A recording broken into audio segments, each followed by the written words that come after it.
আসসালামু আলাইকুম, সবাই কেমন আছেন? আশা করছি সবাই ভালো আছেন। আপনাদেরকে সবাইকে স্বাগতম জানাচ্ছি স্পুনফুল স্টোরিজে। সো আজকে আমরা তৈরি করব পাটিসাপটা পিঠা। পিঠা পুলির সময় শীতকাল প্রায় শেষের দিকে, তো আমরা ডিসাইড করেছি যে আমরা আজকে পাটিসাপটা পিঠা বানাবো। তো যা যা ইনগ্রিডিয়েন্টস প্রয়োজন সবগুলো আমি আপনাদেরকে দেখিয়ে দিচ্ছি। আমি নিয়ে নিয়েছি চালের গুঁড়ো, তারপরে খেজুরের গুড় এবং দুধ। এখন আমরা খিরসা তৈরি করব। সো খিরসা তৈরি করার জন্য আমাদের প্রয়োজন দুধ, আখের গুড় আর পরিমাণ মতো লবণ। সো আমরা একটা পাত্রে গরুর দুধটা নিয়ে নিলাম এবং সাথে খেজুরের গুড়টা দিয়ে দিচ্ছি। তো পরিমাণে আমরা একটু বেশি খেজুরের গুড় দিয়ে দিচ্ছি, কারণ আমরা মিষ্টি খেতে খুব পছন্দ করি। সো এখানে পরিমাণ মতো লবণ অ্যাড করে দিলাম। এখন মাঝারি আছে দুধটা জাল করতে থাকবো, সেই সাথে কিছু কিছু খেজুরের গুড় আমরা কুচি করে নিয়েছি আর খিরসা বানানোর জন্য চালের গুঁড়ো নিয়ে নিয়েছি। সো আমাদের দুধটা জাল হচ্ছে, তো আমি মাঝে মাঝে চামচ দিয়ে নেড়ে দিচ্ছি যাতে নিচে লেগে না যায় এবং খেজুরের গুড়টা যেন ভালোভাবে মিশে যায় দুধের সাথে।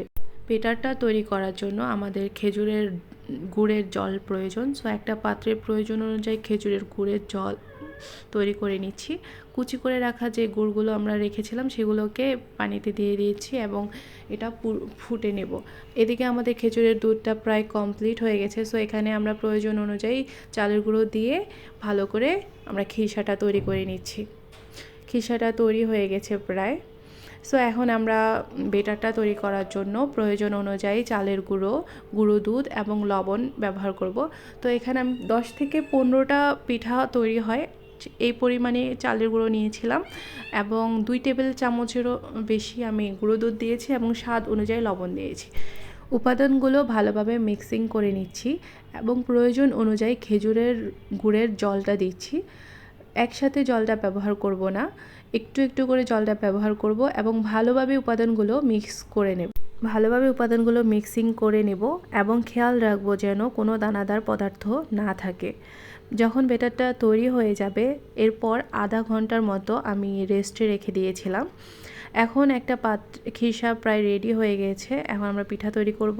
সো আমরা একটা ফ্রাই প্যান নিয়ে নিয়েছি এবং প্রয়োজন অনুযায়ী তেল মেখে নিয়েছি। সো পিঠার বেটারটা যখন আমরা চুলায় দিব তখন আমাদের একটা জিনিস খেয়াল রাখতে হবে, সেটা হলো যে বেটারটা দেওয়ার পর একটু অপেক্ষা করে দেন চামচের সাহায্যে ঘুরিয়ে দেব। এতে করে পিঠাটা চামচের গায়ে লেগে যাবে না এবং সুন্দর করে একটা ভালো শেপে আসবে। এতে পিঠা দেখতেও সুন্দর হবে, খেতেও ভালো হবে। সো আমরা এই বেটারটা দিয়ে দিচ্ছি, আপনারা দেখতেই পাচ্ছেন। এখন একটা চামচের সাহায্যে সুন্দর করে চারদিকে ছড়িয়ে দিলাম, দেন ঢাকনা দিয়ে দেব। ঢাকনা দিয়ে দেওয়ার পর 1 মিনিট অপেক্ষা করলেই হবে। 1 মিনিটের মতো রেখে দেন আমরা খিরসাটা অ্যাড করে দেব, তারপর রোলিং করে আমাদের পিঠাটা তৈরি করে নিচ্ছি। সো আপনাদের সুবিধার্থে আমি আরও একটা পিঠা তৈরি করে দেখাচ্ছি। Same process,